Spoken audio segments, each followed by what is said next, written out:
네, 안녕하십니까. 이번 시간에는 제 네 번째 강의, ETF 3배수 투자 네 번째 강의입니다. 지난 시간에 제가 세 번째 강의에서 기본 전략으로 10년 동안 단 한 번만 이제 매매를 하시면 된다고 그랬죠. 종합주가 지수로 약 한 30% 이상 오는 대폭락만 피하면 된다. 그러면 얼마든지 단 한 번 매도로 ETF 3배수의 어떤 움직임, 주가 움직임 특성상 10년 안에 100배를 낼 수 있는 수익률이 가능하다라고 말씀을 드렸습니다. 그렇다면 이제 우리가 이제 이런 질문이 들 수 있죠. 그러면 대폭락 한 번 피하면 되는데 그걸 어떻게 피하느냐는 거죠. 예. 어떻게 대폭락의 시점을 미리 알아서 3배수를 다 그 이전에 팔면 되느냐라는 질문이 곧바로 드는 겁니다. 그래서 이번 네 번째 강의에서는 대폭락을 우리가 어떻게 예측할 수 있는지에 대해서 제가 간략하게 그 핵심 몇 시간 이상 길게 해야 되는데요. 이번 시간에는 가장 핵심적인 부분만 제가 조금 설명을 해드리도록 하겠습니다. 주식시장에서 대폭락이 일어나는 것은요, 뭐 사실 그냥 아무런 이유 없이 일어나지 않습니다. 대폭락이 발생하는 이유와 조건이 있어요. 그래서 이제 이걸 공부하면 대폭락을 정확하게 몇 년도 몇 월 이렇게 이제 예측할 수는 없지만 그건 불가능해요. 그러나 대략 뭐 제가 이렇게 표현하는데요. 뭐 적게는 한 6개월, 많게는 1년 정도의 오차를 두고 대폭락을 우리가 예측할 수 있어요. 1년 정도의 오차라면 굉장히 큰 거 아닙니까? 라고 이제 웃으면서 질문하실 수 있을 텐데요. 아니에요. 주식시장 10년의 투자에서 6개월이나 1년 정도의 예측의 오차는 굉장히 리즈너블한 오차입니다. 왜냐하면 수익률 자체가 1배수짜리나 혹은 3배수짜리 그게 크지가 않거든요. 그 정도 오차를 너무 여러분들이 무시하시면 안 됩니다. 저는 이제 그 정도 오차 정도라면 꽤 안전하게 대폭락을 준비할 수 있는 오차다 이렇게 이제 보는 거예요. 그래서 너무 정확하게 예측하려고 하면 이 말은 뭐냐면 내가 몇 달이라도 더 주식시장에서 수익을 더 내겠다라고 끌고 있다가는 대폭락을 그대로 맞을 수 있다라는 거죠. 이제 그러면 이제 굉장히 심각한 타격을 받죠. 그런데 이제 6개월이나 1년 정도 오차로 그냥 여유 있게 빼는 거예요. 예를 들면 대폭락이 내가 언제라고 예측을 하는데 그 예측 시점을 내가 정확하게 여러 가지 조건을 보면 언제쯤이라고 나오는데 어림셈으로 그렇지만 그것이 정확하지 않기 때문에 내가 대략 한 6개월에서 1년 오차라는 것은 그거보다 내가 예측한 시점보다 6개월에서 1년 정도 빨리 3배수를 전량 매도한다라는 의미예요.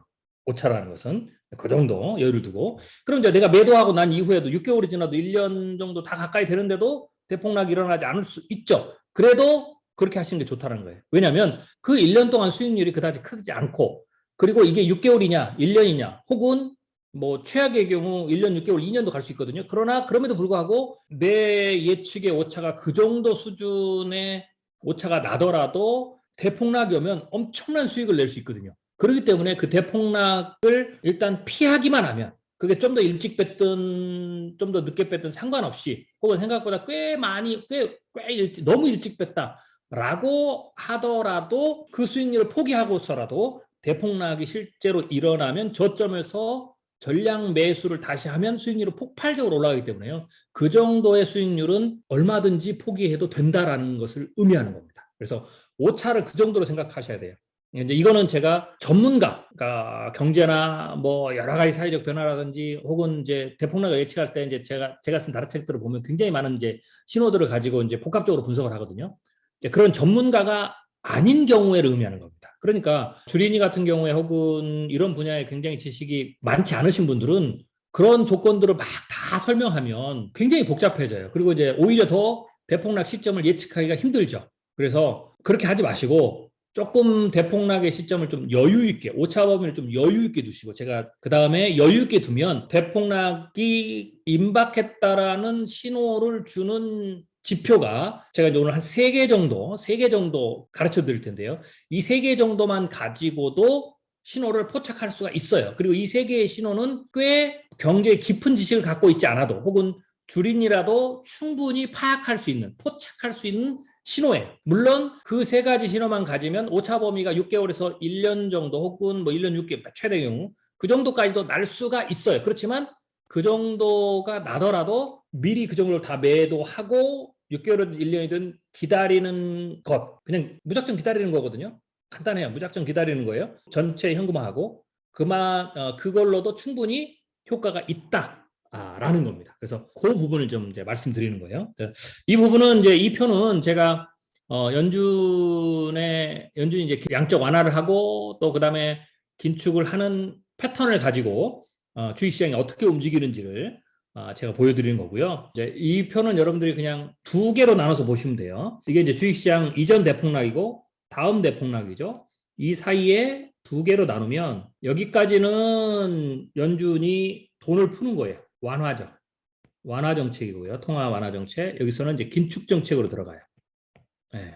그러면 돈을 풀면 경기가 주시에 대폭락했다라는 것은 경기 침체가 왔다라는 거죠. 그러니까 경기 침체 왔으니까 이 바닥에서부터 돈을 쭉 풀어서 계속 돈을 풀어서 경기를 회복시키는 거예요. 그리고 이제 정점에 오면 다시 돈줄을 조이는 거죠. 계속 조이다 보면 다시 경기가 침체로 돌아가는 곡선이 돼요. 그래서 경기가 내려왔다가 올라갔다가 다시 내려가는 이 사이클이 만들어지는 굉장히 중요한 이유 중에 하나예요. 주식시장은요, 이제 대상승, 대폭락을 반복하면서 우상향해요. 특히 이제 미국의 주식시장 같은 경우에. 그러니까 주식시장이 우상향하는 이유가 이제 두 가지가 있는데, 첫 번째는 경제 규모가 커지기 때문에 그래요. 미국 주식시장이 경제 규모가 커지기 때문에. 한국 주식시장이 우상향하는 이유도 한국 경제 규모가 커지기 때문에. 이 말을 거꾸로 보면 경제 규모가 꾸준히 계속 일정하게 커지는 국가는 주식시장이 우상향하는 패턴이 일정하고 규모가 크다. 이렇게 보면 되고요. 경제 규모가 커지지 않고 정체되면 주식시장도 정체되거나 혹은 정확히 말하면 주식시장은 하락을 합니다.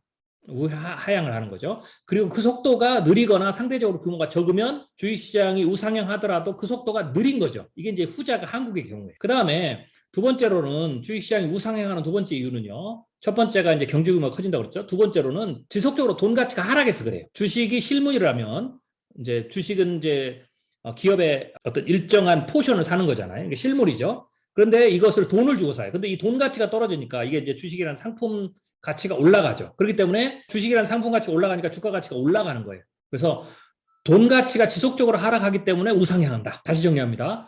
왜 주식시장이 우상향하느냐 질문을 던져요. 그리고 어떤 분은 또 이렇게 돼요. 우상향은 신화다.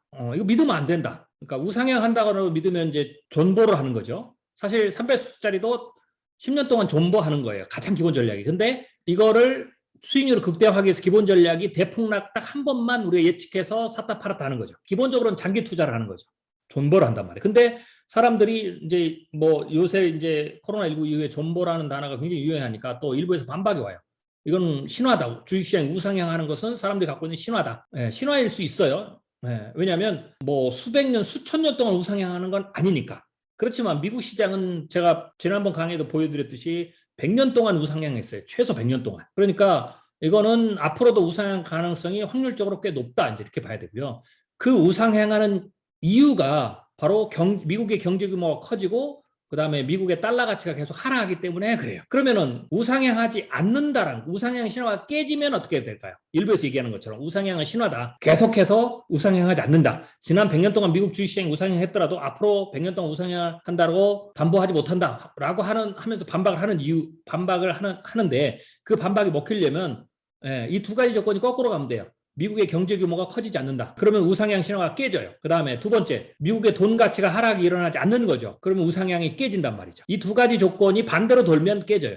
그러면 한국 같은 경우에는 그러니까 미국은 우상향하고 한국은 우상향하지 않는다. 혹은 미국의 우상향은 큰데 한국의 우상향은 그 기울기가 적다라고 한다면 어떻게 될까요? 경제 규모가 미국보다 한국의 경제 규모가 커지는 속도가 적고 그 다음에 미국의 달러 가치 하락이 한국의 돈 가치 하락보다 더 크다. 그러면 미국이 더 커지겠죠. 뭐 이런 조건들을 가지고 설명을 해야지 무조건 우상향은 일어나지 않는다. 그걸 기대하지 말라라고 말하는 것도 문제가 있어요. 왜냐하면 이게 경제 원리에 따라 움직이니까. 즉 주식시장은 단기적으로는 랜덤하게 움직여요. 왜? 심리가 움직이기 때문에, 모멘텀이 움직이기 때문에. 그러나 중장기적으로는 경제적 원리에 수렴하게 돼 있어요.